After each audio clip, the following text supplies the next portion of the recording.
Warning, the following video contains a challenge that may intimidate small children or even adults. Do not try this at home. Viewer discretion is advised.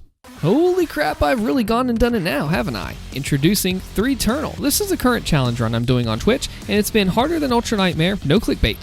Here's what it is and how to set it up. Literally every source of damage against me has a triple multiplier on it, on Nightmare, extra limited lives mode, and 100%. So that means hazards, fire and slime, falls, and of course, demons all do triple damage, and it's a little trickier than you might realize. So firstly, why? Well, I wanted to make a challenge run that was harder than Ultra Nightmare and Can't Perfect Perfection, but I didn't want to take any guns away or have any restrictions on what I could and couldn't use. But I also didn't want to do a no damage run like I did in 2016 by the checkpoints, because I wanted the elements of the Doom Dance, the glory kills for health and the flame belch for armor, and not to just always die in one hit. However, it is pretty tough, as each fodder shot is just about like a Doom 2016 Imp fireball, or actually a charged fireball. This right here, according to my testing, is about as close to insanity as you can get and still be able to play Doom Eternal as it was meant to be. I mean, even skill 1 on this is rough, and Nightmare is crazy. Now, most of the footage I'm using for this video is either from my Twitch stream or practice, so follow me over there if you want to see this run live.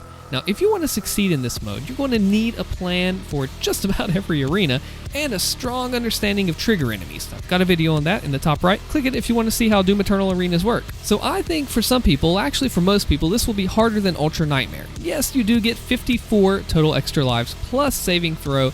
Now, having 54 extra lives means you can lose a total of 4.15 per level, not taking into account different levels have different amount of extra lives present. Exultia has the most extra lives at 7, and Sentinel Prime the least at 2. Check the description below, I have a list of how many lives are in every level, so you can use it and make sure that you don't miss any on your runs.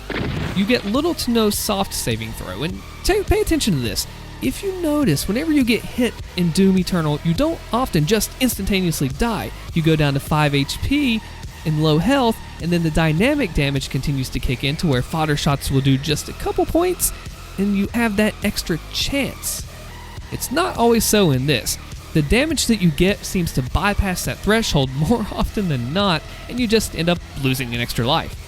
So there's much less leeway, and when you do lose those lives, they go fast. Things get insane, but it's not only because you don't get armor back with an extra life, but it's the mental game. You have to not panic when you start losing lives left and right, and you have to be able to restack and get your health and armor back, but it's harder because you have to get more health and armor back when you get hit, and you have less room for error there.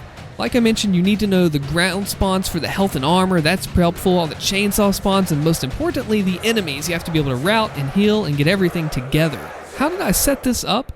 The command that I unlocked from the console is G_damage scale all to Slayer space 3. Now, I used a version of this to AI in my Blood Punch testing video. It's up in the corner here.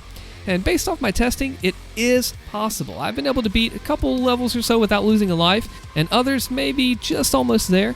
So I think that on a decent day, if I don't choke to pressure, I'll have it down. Now, I've only done up on stream up through Cultist Base to the ending where I died here, but I have been testing a lot off stream and even on Discord stream just to see what is possible. All in all, I don't want to show too much footage and spoil this. You gotta check this out live, because some areas that you'd think would be problems aren't actually so bad, like the Exultia Slayer Gate. At least I think so. You'll be in for a surprise. What map do you think would be the hardest? Comment below to let me know. My name is Austin, and I'll see you in the next video and stream.